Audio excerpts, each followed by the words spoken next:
சமையல் வியூவர்ஸ்க்கு வணக்கம். இன்றைக்கி நம்ம ரொம்ப சிம்பிளான இன்க்ரீடியன்ட்ஸ் வச்சு ரொம்ப டேஸ்டியான சிந்தாமணி சிக்கன் எப்படி செய்கிறங்கிறது பார்க்கலாம் வாங்க. காரத்துக்கு வெறும் வரமிளகா மட்டும்தான் சேர்த்துக்க போகிறோம். அதில் நம்ம விதையை சேர்த்துக்கிட்டோம் அப்படின்னா அது ரொம்ப காரமாக இருக்கும், சாப்பிட முடியாது. அதனால் இந்த மாதிரி நீங்கள் வரமிளகாயை உடைச்சி விதையெல்லாம் உதுத்துட்டு வெறும் வத்தலை மட்டும் சேர்த்துக்கோங்க, ரொம்ப டேஸ்டியாக இருக்கும்.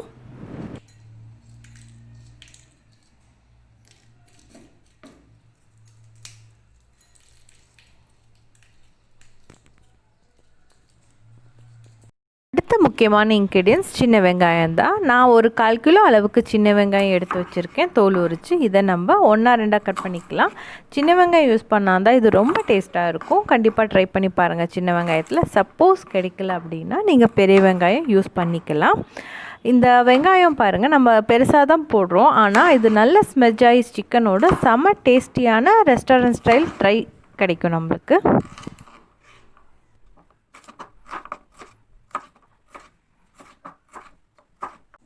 இப்போ அடி கனமான ஒரு வானிலை எடுத்து அடுப்பில் வச்சுக்கலாம். அடுப்பு பற்ற வச்சிடலாம். நம்ம கடாய் சூடாகட்டும்.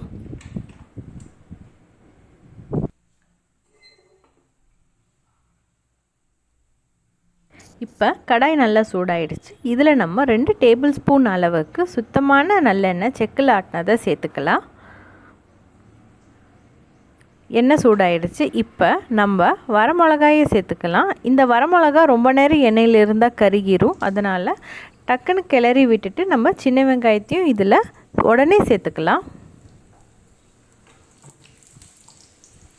சின்ன வெங்காயம் நம்ம கொஞ்சமாக வதக்கி விட்டுக்கலாம். இது ரொம்ப நேரம் நல்லா வதங்கணும்னு அவசியம் கிடையாது, கொஞ்சம் வதங்கினா போதும். நம்ம சிக்கன் சேர்த்துக்குவோம். சிக்கனோடு சேர்ந்து இந்த வெங்காயமும் நல்லா வெந்து ஸ்மெஜ் ஆகிடும்.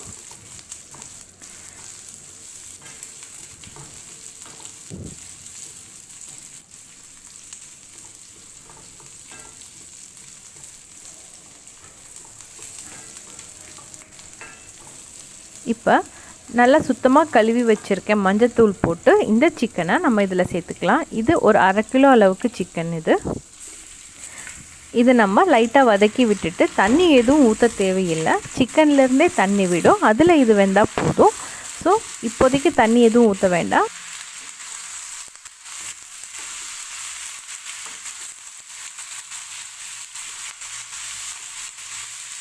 நான்வெஜ் டிஷ்ஷுக்கு எப்போவும் நீங்கள் மஞ்சத்தூள் சேர்த்திக்கோங்க. இதில் இப்போது நம்ம ஒரு 1/2 டீஸ்பூன் அளவுக்கு மஞ்சத்தூள் சேர்த்திக்கலாம்.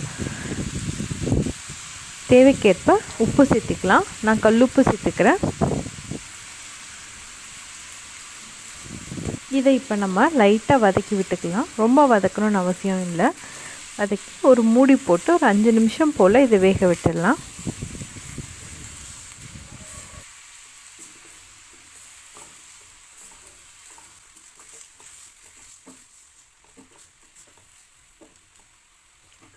ஒரு 5 நிமிஷம் போல் ஆயிடுச்சு.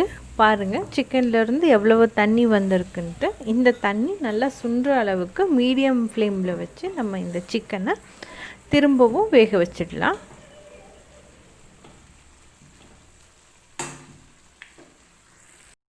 இன்னொரு 5 மினிட்ஸ் போல் ஆயிடுச்சு. பாருங்கள் தண்ணி கொஞ்சம் சுண்டிடுச்சு, சிக்கனும் பாதிக்கு மேலே வெந்துருச்சு. இப்போ சுத்தமான கருவேப்பிலையை நம்ம மேலே தூவி விட்டுக்கலாம். தூவி ஒரு கிளறிடலாம். இப்போ சேர்த்தாதான் இந்த கருவேப்பிலையோட ஃப்ளேவர் நம்மளுக்கு ரொம்ப நல்லா இருக்கும்.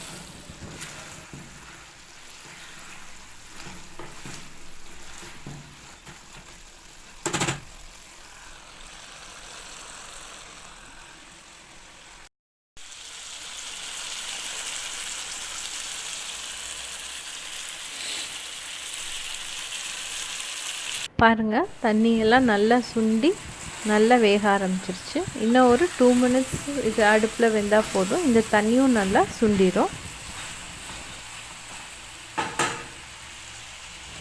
பாருங்கள் தண்ணியெல்லாம் நல்லா சுண்டி சூப்பர் ட்ரை ஆகிடுச்சு. இப்போவே இந்த சிக்கன் வெந்துருச்சு. ஆனால் இன்னமும் உங்களுக்கு டெண்டராக சாஃப்டாக வேணும் அப்படின்னா கொஞ்சமாக தண்ணி தெளித்து மூடி போட்டு ஒரு 5 மினிட்ஸ் சிம்மில் வச்சு வேக விட்டிங்கன்னா சூப்பர் சாஃப்டாக நம்மளுக்கு இந்த சிந்தாமணி சிக்கன் கிடைக்கும்.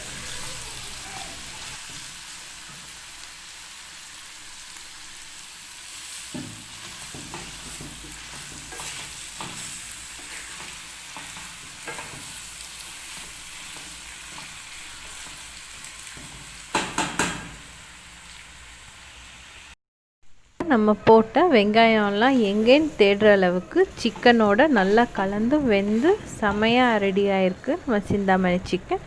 இப்போ இதை நம்ம சர்விங் பவுலுக்கு மாற்றிடலாம்.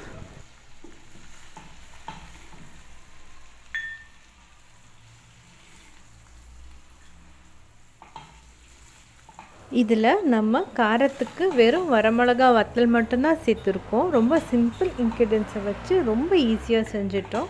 இதை நீங்கள் ஒரு தடவை வீட்டில் செஞ்சு கொடுங்க. எல்லோரும் அடிக்கடி செஞ்சு தர சொல்லி கேட்பாங்க. அவ்வளவு டேஸ்ட்டாக இருக்கும்.